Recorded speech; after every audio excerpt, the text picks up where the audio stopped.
Gotta do my stretches. What's up, guys? We're back. In the last episodes of Narcos of Mexico, it ended pretty hot, pretty badass. I like that series. It's pretty close, pretty close. Not as they put a little crema on the tacos, but you know that's what it is. But the last episode of Narcos Mexico, Miguel Angel Felix tells the DEA agent that he will see one of his apprentices rise to the top and be one of the top drug leaders in Mexico.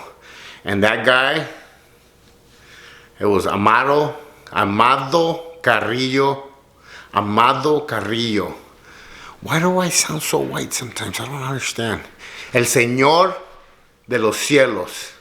And at the end of this video, I'll share a little bit more about the last episode and something that has to do with my story on that last episode, all right? Let's get into this.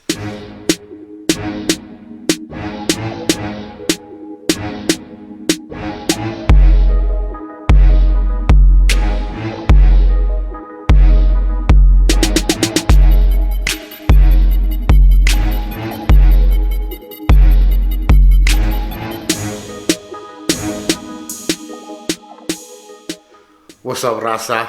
Soy el JC. I'm gonna go bilingual on you guys today. Need to practice my Spanish. I've been kind of losing the touch. I am Wrong Strong. If you are new to my channel, make sure you subscribe, support a homie, hit the like button, leave a comment. Si eres nuevo a mi canal, suscríbete. Hit el like button. El botón. Pégale al pinche botón. Y déjame un comentario. ¿Ah? No que no. Puro Spanglish. Y si eres parte de la familia Wrong the Strong, if you are part of my Wrong the Strong family, then súbase a la Suburban, cabrones. Get in the Suburban. We're about to take off on this journey. Amado Carrillo, el Senor de los Cielos. You see how that sounded better? I just needed a little bit of oil in the Spanish. Yeah. He was born December 17, 1956 in Sinaloa, Mexico. Amado was the nephew of Ernesto Fonseca Carrillo, a.k.a. Don Neto, one of the leaders of the Guadalajara Cartel. Amado got his start in the drug business under his uncle. Initially, Carrillo was part of the Guadalajara Cartel. He was working with them and helping them out.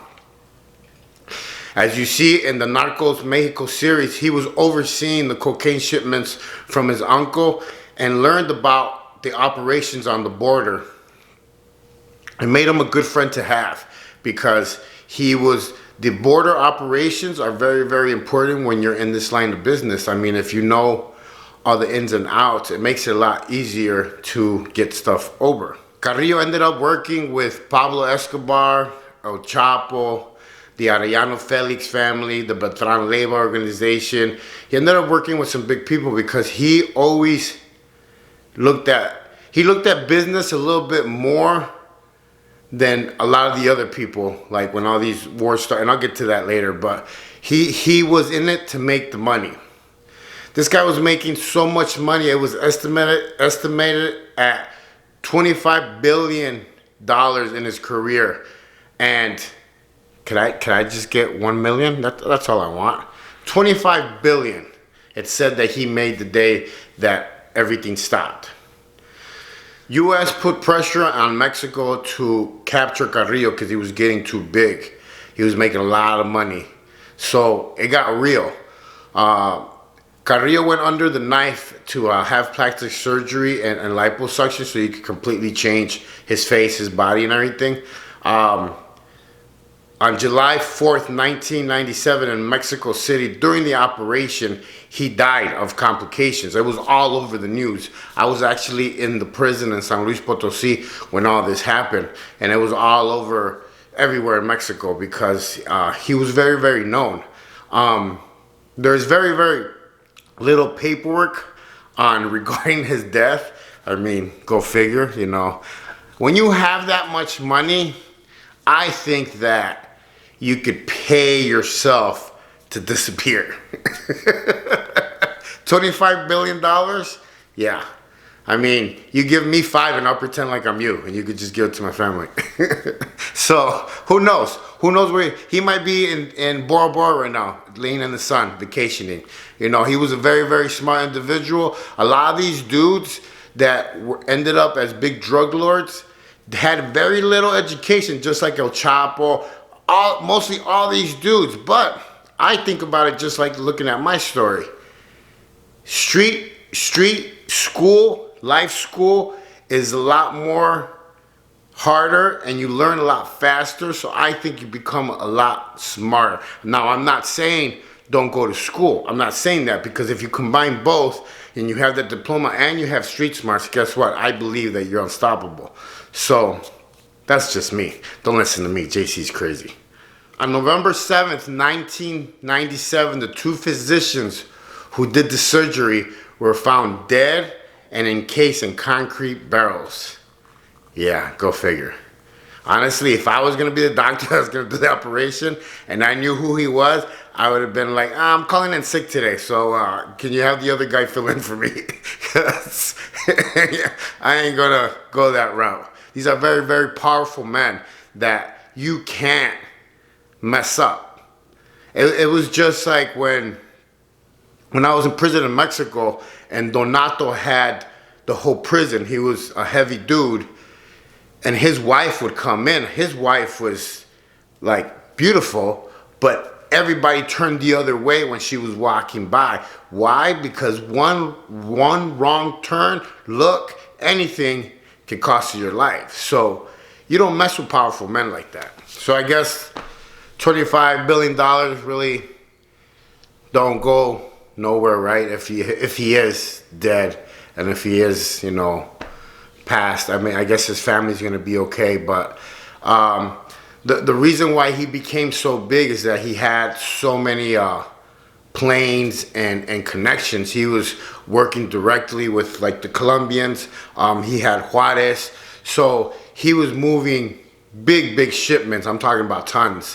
When you start to move tons like that, like I said in my last video about the submarines, you are making 200 million, you know, 300 million. It's money that a lot of people, like normal people like us, I guess never get to see.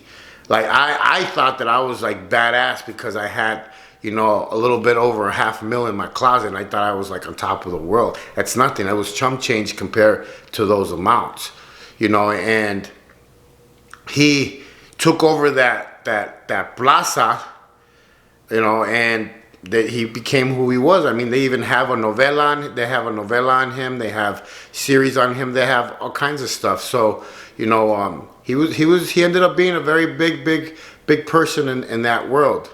Now, what is a plaza? Why don't you guys help me out? Leave a message, a comment, help others understand what a plaza is. Do you guys know how many plazas there is now as of like today? Leave a message. I'll return every single message on this one.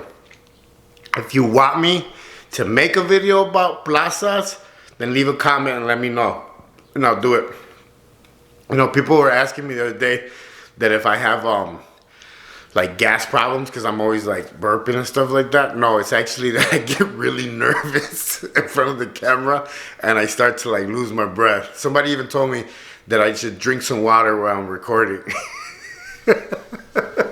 It's crazy how everybody notices everything when I'm recording, and like I'm so used to it because I get nervous. And this is what I tell people all the time, is that they see me, like I'll be outside at the store or something and I'm tatted up, you know, you can tell that I work out, and if you only, you know, spoke to me for 5 minutes, you would see that I'm completely the opposite of what I used to be. Like I'm shy, I get nervous. Yeah, you know, I'm an asshole. I get in my feelings when people look at me dirty or they're racist or shit like that, but most of the time I'm really kicked back and I get really shy. So Go figure, right? JC. So, in Narcos Mexico Season 2, we see the turnaround of events that take place because of Season 1, where the DEA agent Kiki gets, tortured and murdered. And then into the Season 2, the Godfather, Miguel Angel Felix Gallardo, brings all of the cartels together. All the plazas are one together. This is the one of the largest drug operations in the world that has ever seen, and I don't think it'll ever happen again. There was peace at this time. This is the time where I was working and there was no war. This is why it was so easy for me to go from Pasingan into Juarez and cross over in Juarez. I was given the green light to cross over at Juarez, El Paso, Texas, and that was the Juarez Plaza, the cartel's, plaza. A tax was, of course, paid, but there was a green light for the cars to pass by the family that I was working for. So, I'll get a little bit more into what the plaza and all that consists of, but you guys let me know, tell me what you guys want, I'll deliver. My name's JC, I am Wrong or Strong. This is my story. Don't judge nobody, give somebody a hug, stay in your lane, and always live savage. Remember, you only have one life to live, but if you live it right, that's all you need. I'll check you guys out in the next video.